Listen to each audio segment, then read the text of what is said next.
ദൈവ തിരുനാമത്തിന് മഹത്വമുണ്ടാവട്ടെ. അപ്പോസ്തലനായ പൗലോസ് ശ്ലീഹ കൊരിന്ത്യർക്കെഴുതിയ 2-ാം ലേഖനം 11-ാം അധ്യായം. ഈ അധ്യായത്തിൽ വിശുദ്ധ ശ്ലീഹായുടെ നിഷ്കളങ്കതയും നിസ്വാർത്ഥമായ ആത്മദാഹവും നമുക്ക് കാണാൻ പറ്റും. അദ്ദേഹം പറഞ്ഞു, ബുദ്ധിഹീനതയോടെയാണെങ്കിലും സാധാരണ മനുഷ്യനെ പോലെ അധികാരിയെപ്പോലെയല്ല, സാധാരണ മനുഷ്യനെ പോലെ ആണ് ഞാൻ നിങ്ങളുടെ ഇടയിൽ പ്രവർത്തിച്ചത്. മശിഹായിൽ ഞാനാണ് നിങ്ങളെ ജനിപ്പിച്ചത്. അങ്ങനെ മശിഹായിൽ അവരെ ജനിപ്പിച്ചത് അദ്ദേഹം പറയുന്നു കൊരിന്ത്യ സഭയുടെ മശിഹായുമായുള്ള വിവാഹ നിശ്ചയമായിരുന്നുവെന്ന്. പഴയ നിയമത്തിൽ യഹോവ മണവാളനും ഇസ്രായേൽ മണവാട്ടിയുമായിട്ടാണ് ഉദാഹരിച്ചിട്ടുള്ളതാണ് ഉത്തമഗീതം.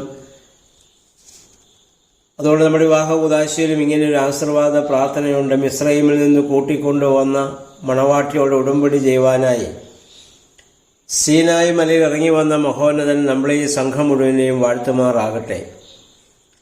യഹോവയായ ദൈവത്തിന് വിവാഹം നിശ്ചയിക്കുവാൻ തക്കവണ്ണം മിസ്രയിൽ നിന്ന് അടിമത്തിൽ നിന്ന് കൂട്ടിക്കൊണ്ടുവന്ന മണവാട്ടിയാണ് പഴയ നിയമസഭ എന്നിവിടെ പറയുന്നു.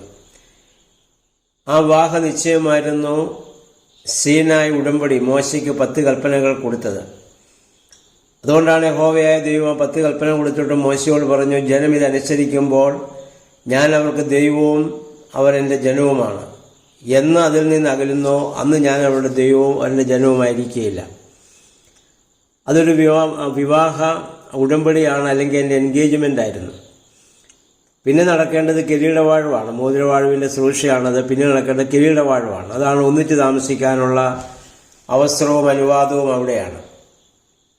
എന്നാൽ അതിനു മുൻപ് ആ പഴയ നിയമ ഇസ്രായേൽ കന്യക അന്യ ദൈവങ്ങളുടെ പിന്നാലെ പോയി. അതുകൊണ്ട് യഹോവയായ ദൈവം മറ്റൊരു മണവാട്ടിയെ തെരഞ്ഞെടുത്തു. ആ മണവാട്ടിയാണ് പുതിയ നിയമസഭ ക്രിസ്തുവാകുന്ന മണവാളനോട് സംയോജിക്കപ്പെടുന്നു.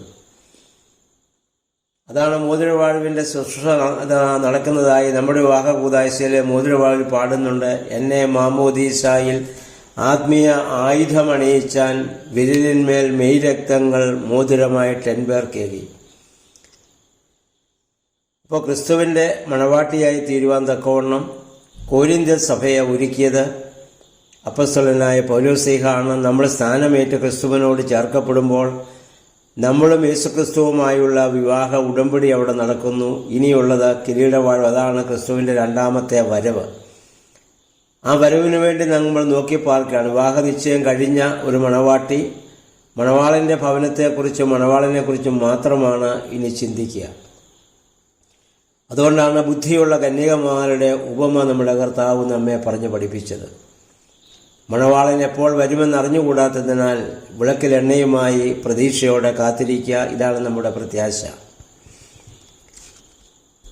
എന്നാൽ ഈ കൊരിന്ത്യ സഭ യേശുക്രിസ്തുവിന്റെ വിവാഹം നിശ്ചയിക്കപ്പെട്ട നവവധുവാണെങ്കിലും വഞ്ചിക്കപ്പെടുവാനുള്ള പരിതസ്ഥിതിയിൽ ധാരാളം അവർക്കുണ്ട്. അതിൽ എനിക്ക് ഖേദമുണ്ട്. എന്നിട്ട് പറയുന്നു, പഴയ നിയമത്തിലെ ഹാവയെ പാമ്പ് ചതിച്ചതുപോലെ ഇവരെയും ചതിക്കുവാൻ സാധ്യതയുണ്ട്. അതുകൊണ്ട് നിങ്ങൾ ജാഗരൂകരായിരിക്കണം എന്നാണ് അദ്ദേഹം ഇവിടെ ആവശ്യപ്പെടുന്നത്. ഇനി നമ്മൾ മുന്നോട്ട് ചെല്ലുമ്പോൾ ഇതിൻ്റെ 13, 14, 15 വാക്യങ്ങളൊക്കെ നമുക്കിവിടെ കാണാം. അവിടെ പൗലോസ് ശ്ലീഹ പറയുന്ന ഇതാണ്: സത്യവിശ്വാസികളുടെ ഇടയിൽ നുഴഞ്ഞു കയറി നൂതന ഉപദേശങ്ങൾ പ്രചരിപ്പിക്കുന്നവർക്ക് വിശുദ്ധ ശ്ലീഹ കൊടുക്കുന്ന വിശേഷണം കള്ളശ്ലീഹന്മാരെന്നാണ്. എന്ന് പറഞ്ഞാൽ കർത്താവിൻ്റെ ശ്ലീഹയായി അഭിനയിക്കുന്നവർ, കപടഭൃത്യന്മാർ. അവരുടെ അന്ത്യം അവരുടെ കപടതയ്ക്ക് അനുസരണമായിരിക്കും. എന്നിട്ട് അവിടെ ചെല്ലുമ്പോൾ അദ്ദേഹം പറയുന്നുണ്ട്, പിശാചു പോലും വെളിച്ചദൂതൻ്റെ മാലാഖയുടെ വേഷം ധരിച്ച് അഭിനയിക്കും. അതുപോലെയാണ് സാത്താൻ്റെ ദാസന്മാരായ പല ആളുകളും ഇപ്പോൾ പ്രവർത്തിച്ചുകൊണ്ടിരിക്കുന്നത്. ആ സഭയിലും ഇന്നത്തെ സഭയിലും നമുക്കിത് കാണാൻ പറ്റുന്നുണ്ട്. അതിനെപ്പറ്റിയാണ് പൗലോസ് ശ്ലീഹയുടെ ഏറ്റവും വലിയ ആകുല ചിന്ത. 3 മുതൽ 5 വരെയുള്ള വാക്യങ്ങളിൽ ശ്ലീഹ ഒരു മുന്നറിയിപ്പ് നൽകുന്നു. ഞങ്ങൾ യേശുവിനെക്കുറിച്ച്, പരിശുദ്ധാത്മാവിനെക്കുറിച്ച്, സുവിശേഷത്തെക്കുറിച്ച് നിങ്ങളെ പഠിപ്പിച്ചതിന് വിരുദ്ധമായി പ്രസംഗിക്കുന്നവർ ഹാവയെ സർപ്പം എന്നതുപോലെ വഞ്ചിക്കുകയാണ്. കാരണം ഇപ്പോൾ കൊരിന്തിലെ സഭ അതിൻ്റെ ശൈശവ ദശയിലാണ്. അതുകൊണ്ട് നൂതന ഉപദേശങ്ങൾക്ക് അവർ വഴങ്ങിക്കൊടുക്കുവാൻ സാധ്യത കൂടുതലുണ്ട്. വിശ്വാസത്തിൻ്റെ പൂർണ്ണതയിലേക്ക് അവരാരും എത്തിയിട്ടില്ല. 6 മുതൽ 15 വരെയുള്ള വാക്യങ്ങളിൽ ശ്ലീഹ പറയുന്നത്, അതിൻ്റെ ചുരുക്കം ഇതാണ്: ശ്ലൈഹിക സംഘത്തിൽ മറ്റ് സ്ത്രീകളേക്കാൾ തനിക്കൊരു കുറവുമില്ല. ആധ്യാത്മികമായ രഹസ്യങ്ങൾ വലിയ വാക്ചാതുര്യമില്ലെങ്കിൽ തന്നെയും വിജ്ഞാനത്തോടെ അവതരിപ്പിക്കാൻ ഉള്ള കഴിവ് ദൈവം എനിക്ക് തന്നിട്ടുണ്ട്.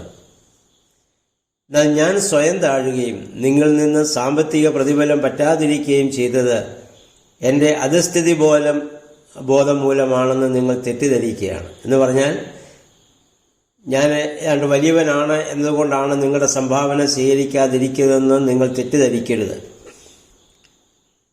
കാരണം എന്തുകൊണ്ടാണെന്ന് വെച്ചാൽ നിങ്ങളെ ഭാരപ്പെടുത്താതെ ആ നിസ്വാർത്ഥ സേവനം ചെയ്യുന്നതിന് വേണ്ടിയാണ് ഞാൻ അപ്രകാരം പ്രവർത്തിക്കുന്നത്.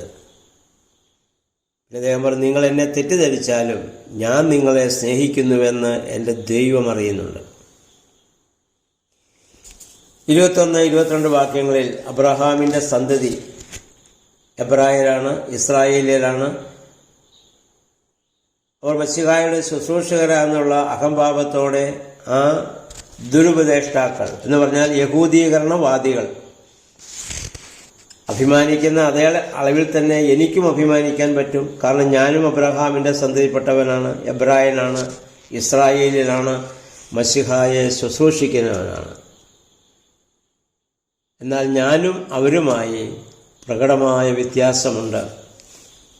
അവരെ യഹൂദീവൽക്കരിക്കാൻ വേണ്ടിയാണ് സഭയിൽ അംഗത്വം സ്വീകരിച്ച് അവർ ശ്രമിച്ചുകൊണ്ടിരിക്കുന്നത്. ഞാനതല്ല. ക്രിസ്തുവിൻ്റെ മണവാട്ടിയായി നിങ്ങളെ സമർപ്പിച്ച മണവാളിനു വേണ്ടി ജീവിക്കാനുള്ള പ്രേരണയാണ് ഞാൻ നിങ്ങൾക്ക് നൽകിക്കൊണ്ടിരിക്കുന്നത്. 23-28 വാക്യങ്ങൾ അദ്ദേഹം പറയുന്നു, എനിക്ക് അവരെക്കാൾ പല മേന്മകളുണ്ട്. അതിന് കാരണങ്ങളായിട്ട് അദ്ദേഹം 13 കാര്യങ്ങൾ ഇവിടെ വിശദീകരിച്ച് അദ്ദേഹം ഇവിടെ പറയുന്നുണ്ട്.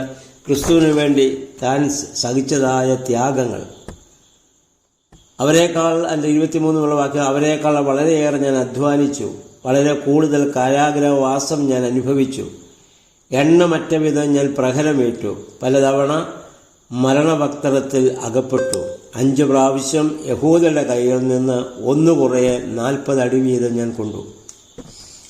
യഹൂദന്മാർക്ക് മാത്രമേ അവരുടെ ആ രാജ്യത്വത്തിന് മാത്രമേ 40 അടി വിധിക്കാൻ അവകാശമുള്ളൂ. ഇവർക്ക് അത് ചെയ്യാൻ പറ്റാത്തതുകൊണ്ട് അവരെന്ത് ചെയ്തു, അതിൽ ഒന്ന് കുറച്ച് 39 അടി വെച്ച് 5 പ്രാവശ്യം പൗലോസ്ലീഹായെ അവർ മർദ്ദിച്ചു. 3 പ്രാവശ്യം വടികൊണ്ടടിക്കപ്പെട്ടു, ഒരിക്കൽ കല്ലെറിയപ്പെട്ടു, 3 പ്രാവശ്യം കപ്പൽ അപകടത്തിൽപ്പെട്ടു, ഒരു രാത്രിയും ഒരു പകലും കടലിൽ ഒഴുകി നടന്നു. തുടരെയുള്ള യാത്രകൾക്കിടയിൽ നദികളിൽ വെച്ചും കൊള്ളക്കാരിൽ നിന്നും സ്വന്തക്കാരിൽ നിന്നും വിജാതിയരിൽ നിന്നും എനിക്ക് അപകടങ്ങളുണ്ടായി. നഗരത്തിൽ വെച്ചും വിജനപ്രദേശത്ത് വെച്ചും കടലിൽ വെച്ചും അപകടത്തിൽ അകപ്പെട്ടു. വ്യാജ സഹോദരന്മാരിൽ നിന്നുള്ള അപകടങ്ങൾക്ക് ഞാൻ അധീനനായി. കഠിനാധ്വാനത്തിലും വിഷമസന്ധികളിലും നിരവധി രാത്രികളിലെ ജാഗരണത്തിലും വിശപ്പിലും ദാഹത്തിലും പലപ്പോഴും ഉപവസിച്ചു. ഇതിനൊക്കെ പുറമെ സകല സഭകളെക്കുറിച്ചുള്ള എൻ്റെ ആകുല ചിന്ത എന്നെ എപ്പോഴും അലട്ടിക്കൊണ്ടിരുന്നു. എത്രമാത്രം ത്യാഗമാണ് പൗലോസ്ലീഹ യേശുവിന് വേണ്ടി തൻ്റെ ശരീരത്തിലും തൻ്റെ ചിന്തയിലും തൻ്റെ ആത്മാവിലും താൻ സ്വീകരിച്ചത് എന്ന് ഇതിൽ നമുക്ക് മനസ്സിലാക്കാവുന്നതാണ്. ഈ പറഞ്ഞതിൽ ഏതെങ്കിലും ഒരു പ്രശ്നമെങ്കിലും നമ്മുടെ ജീവിതത്തിലുണ്ടായാൽ യേശുവിനെ ദൈവമായി നമ്മൾ അംഗീകരിക്കുവാനും അവൻ്റെ ശിഷ്യത്വം സ്വീകരിക്കാനും നമ്മൾ തയ്യാറാകുമോ? ഒന്നുമില്ല. 32-33 വാക്യങ്ങൾ ദമസ്കോസിൽ വെച്ച മരണത്തിൽ നിന്ന് താൻ രക്ഷപ്പെട്ട സംഭവം വീണ്ടും അവരെ അനുസ്മരിപ്പിക്കുന്നുണ്ട്. ഇപ്പോൾ പൗലോസ്ലീഹ സഹിച്ചതായ വലിയ ത്യാഗത്തെക്കുറിച്ച്, അദ്ദേഹത്തിൻ്റെ ആ നിഷ്കളങ്കമായ നിസ്വാർത്ഥമായ പ്രവർത്തനങ്ങളെക്കുറിച്ച്, ആ സഭയെക്കുറിച്ചുള്ള അദ്ദേഹത്തിൻ്റെ ആത്മദാഹത്തെക്കുറിച്ച് നമുക്ക് മനസ്സിലാക്കാൻ സാധിക്കും. അപ്പോൾ അദ്ദേഹത്തിൻ്റെ ജീവിതവുമായി ബന്ധപ്പെടുത്തുമ്പോൾ നമ്മൾ എന്താണ് വാസ്തവത്തിൽ ക്രിസ്തുവിന് വേണ്ടി ചെയ്യുന്നത്?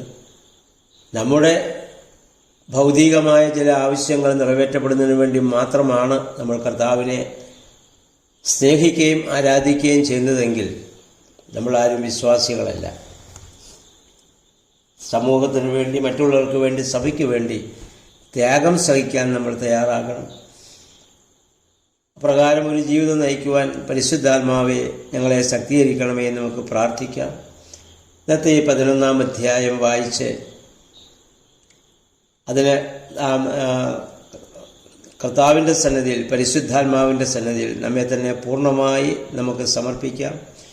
ഇങ്ങനെയുള്ള ഏത് പ്രതിസന്ധി ഘട്ടങ്ങൾ വന്നാലും സത്യവിശ്വാസത്തിന് വ്യതിചലിക്കുകയില്ല എന്നൊരു തീരുമാനത്തോടെ ദൈവമേ മുന്നോട്ട് പോകാൻ പരിശുദ്ധാത്മാവെ ശക്തീകരിക്കണമേ എന്ന് നമുക്ക് പ്രാർത്ഥിക്കാം. എല്ലാവർക്കും നല്ല ഒരു ശുഭദിനം ആശംസിക്കുന്നു. ദൈവനാമം മാത്രം മഹത്വപ്പെടുവാൻ ഇടയാവട്ടെ.